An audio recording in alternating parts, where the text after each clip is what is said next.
Hi friends, welcome to my channel. ఈరోజు టమాటా పప్పు అనేది చేసుకోబోతున్నాము. సో కందిపప్పుని బాగా వాష్ చేసుకొని దాంట్లో వాటర్ పోసి పక్కన పెట్టుకోవాలి. అండ్ దీంట్లో కావాల్సిన పదార్థాలు అల్లం వెల్లుల్లి పేస్ట్, పసుపు,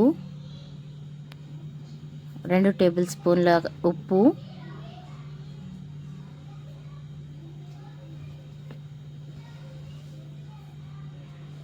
రెండు టేబుల్ స్పూన్ల కారం,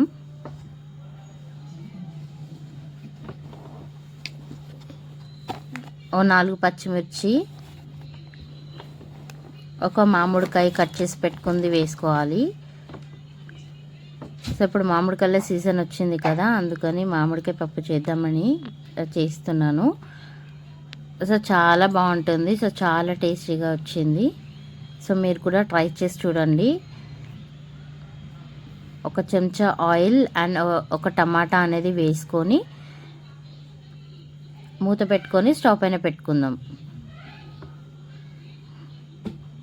సో ఒకసారి కలుపుకొని కుక్కర్ మూత పెట్టి ఒక 5 విజిల్స్ వచ్చేంత వరకు బాగా ఉడికించుకుందాం. సో అది ఉడికిన తర్వాత పప్పు గొట్టంతో బాగా రుబ్బుకోవాలి. సో ఇలా బాగా రుద్దుకున్న తర్వాత అందులో ఒక గ్లాస్ వాటర్ పోసి స్టవ్ పైన పెట్టి మరగబెడదాం. కొత్తిమీర, కరివేపాకు అనేది వేసి ఒక గ్లాస్ వాటర్ అనేది పోసి స్టవ్ పైన మరగబెడదాం. సో అది మరిగిన తర్వాత మనం పోపుకి కావాల్సిన పదార్థాలు అనేది రెడీ చేసుకుందాం. ఎల్లిపాయలు, జీలకర్ర, ఆవాలు, ఎండుమిరపకాయలు, కరివేపాకు తీసి పక్కన పెట్టుకుందాం.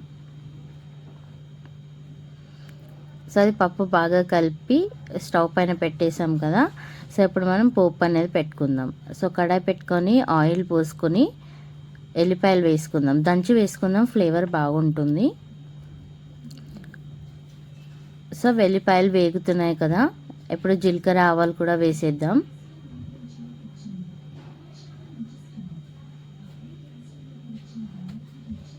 సో జీలకర్ర, ఆవాలు వేసిన తర్వాత ఎండుమిరపకాయలు అండ్ కరివేపాకు కూడా వేసి బాగా కలుపుకుందాం ఒకసారి.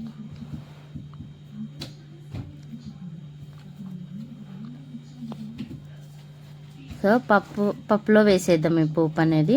సో సింపుల్గా చాలా తొందరగా అయిపోయే ప్రాసెస్ అనమాట. సో మీరు కూడా ట్రై చేయండి. సో చాలా బాగుంటుంది.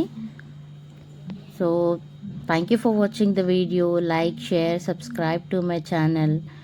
సో చూస్తున్నారు, సపోర్ట్ చేస్తున్నారు. సో కొంచెం సబ్స్క్రైబ్ కూడా చేసుకోండి.